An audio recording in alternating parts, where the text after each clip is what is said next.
Hello and welcome to Stratford Unravelled, the first of our new series. In this series we'll be covering a wide range of events from in and around Stratford. We'll cover music festivals, murder mystery nights, local business and tourist attractions. Firstly today we'll be focusing on acts from Stratford's Music Festival, the Hepple White Piano Trio and Express Cubana, a 9-piece Cuban band guaranteed to get you on your feet.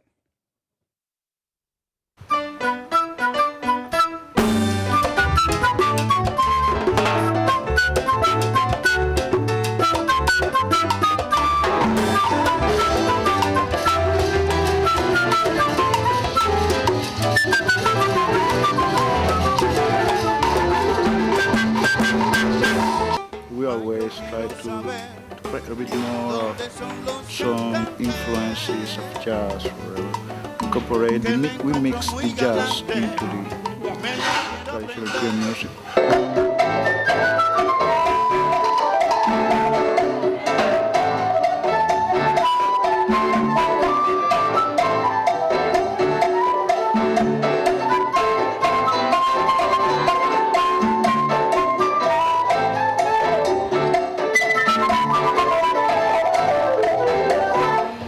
What I enjoy is the most.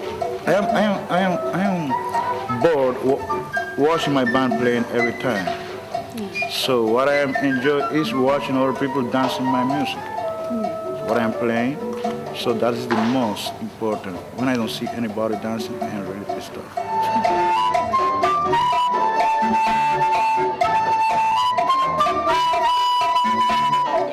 It means Cuban expression. So I bring in my expression to you.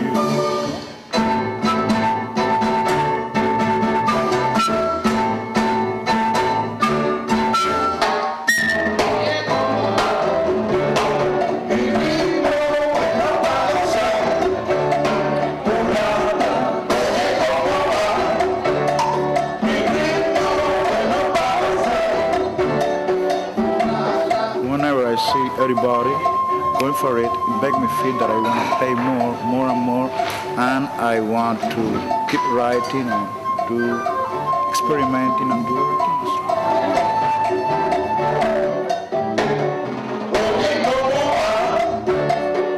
I would say that was a very nice audience. I really enjoyed it, and I want to be here back again.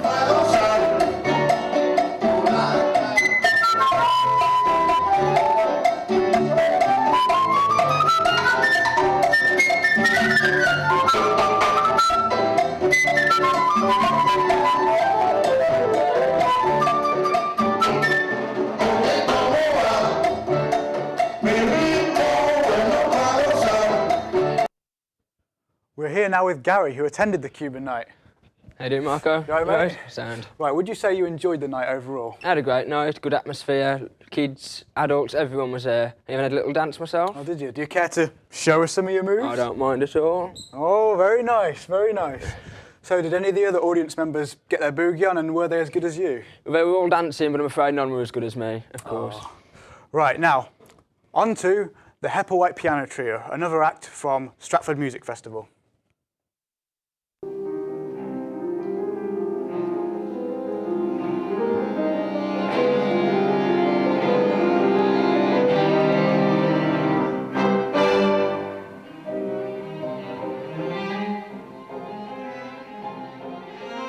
Hetty and I started playing with each other when we first started music college, so since that 2005. And then we actually started our piano trio with a different pianist, and then we changed personnel, and then we got hold of Kevin, who joined us in 2009. So as a group, with all of us, we've been playing since 2009.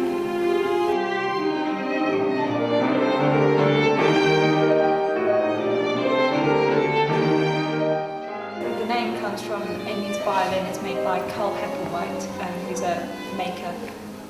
So yeah, we named it after that because we thought it was very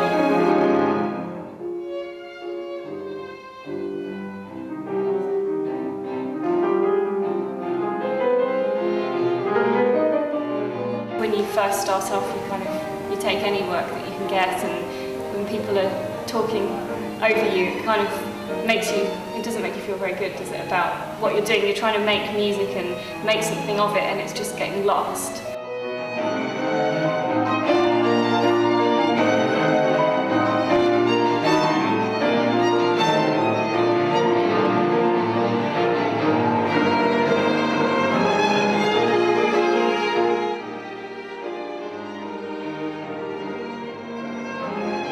Yeah, we feel that our performance went well.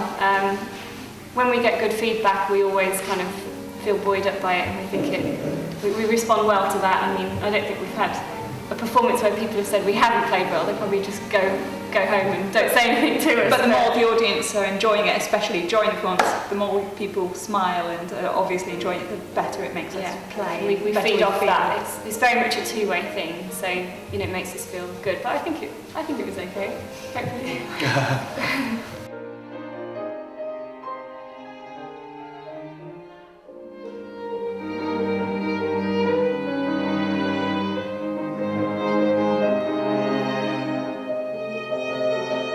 If we're trying to portray sad music, then it'd be nice for them to be sad. If we're doing happy music, it'd be nice for them to be happy. Yeah. Just like as with the previous question, it's very much a two-way thing. So we try really hard to get into the character of what we're playing, and then you kind of sense from the audience kind of how that's going, how successful that is, and then that's we've achieved what we set out for, really. Well, my inspiration is Amy, because I've played with her ever since we started music college, and if I'm ever feeling down about my own playing or down about anything in general, then even during performance, if I'm starting to feel I can't play or whatever, then I just look to her and she smiles at me, so it's great to play with your better friend. I better say my musical inspiration is Hetty now, otherwise I feel bad. And Kevin. I think I just feel inspired by all sorts of music that I come across.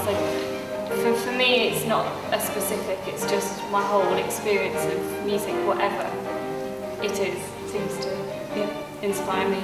And I certainly learn from everything that I encounter. It's the same with us.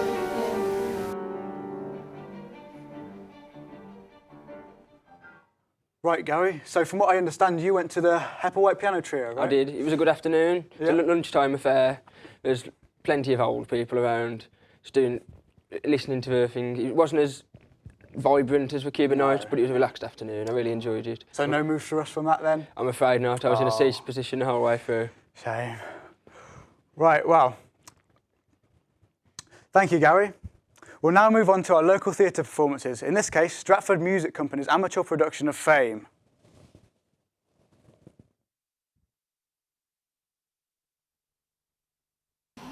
Welcome to the Courtyard Theatre. Oh, well, performing at the RSC was absolutely brilliant. I couldn't imagine anything better. I loved every minute of it. I love coming into the theatre, but most importantly, I love my fellow castmates, and I love the fact... Cast members, sorry. I loved James, our musical director, who was absolutely brilliant. He is one of the best. Julie, our choreographer, and Phil, our director. Absolutely brilliant, all of them. I got in the theatre when one of the other members of the cast actually dropped by college, the college where I'm at, in Coventry, and he was looking for male singers to come up to Stratford to be in the show because they were low on people. So I volunteered to come up, and that's pretty much how I got into it. It's fantastic as always, and we're delighted to be one of the final companies to perform in the Courtyard Theatre before its redevelopment, and we're also privileged to have performed at the new Royal Shakespeare Theatre with our previous production, Return to the Forbidden Planet, which I was privileged to be in last year. Nice production there from Stratford Music Company. Everybody's got to love a bit of fame. Shh. Right, next up, a feature on Avoncroft Museum in Bromsgrove, a popular tourist attraction.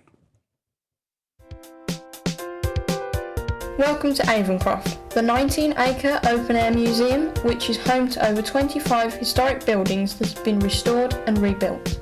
Avoncroft caters for every need, With reenactments, school trips, corporate events and even weddings, the chapel at Avoncroft would be the ideal venue for your special day. It has also been a film location, with the likes of David Tennant filming Nativity 2 here.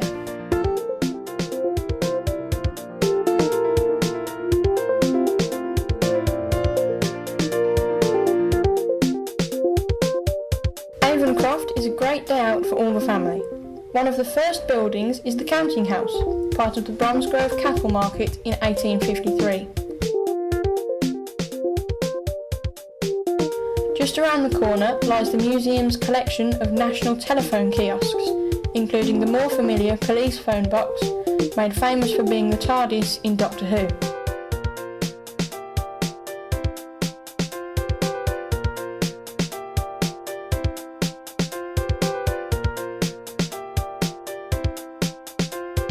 The 19th century mission church greets you with the beautiful harmonies of a choir.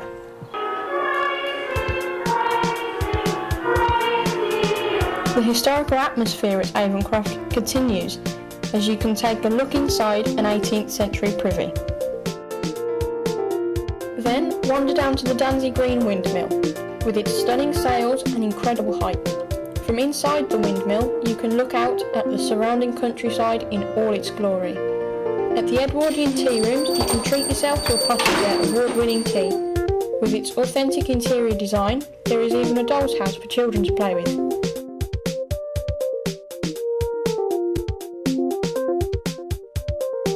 You can also visit Avoncroft's inmate in the old cell block, as well as walking through the old toll house and its garden.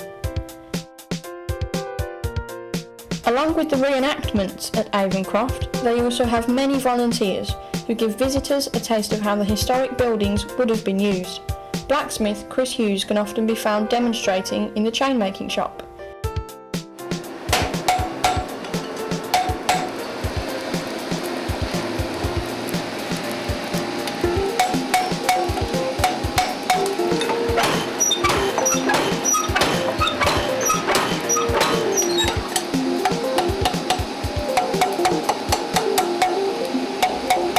Home, why not visit the museum's oldest and newest buildings, the Tudor Merchant's House,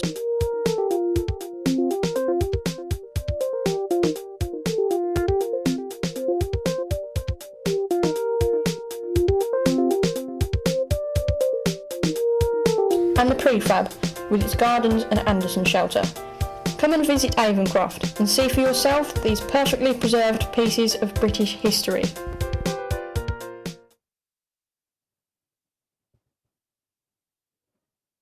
As it was Remembrance Day last Sunday, we're going to take a look at what happened at the local area to honour our soldiers.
We celebrate Remembrance Sunday to commemorate Armistice Day, the 11th hour of the 11th day of the 11th month, when the guns stopped firing in 1918.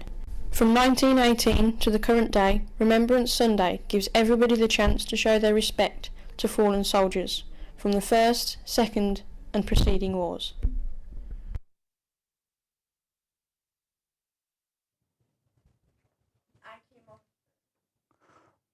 Right, that's about it for our first episode of Stratford Unravelled. See you next time.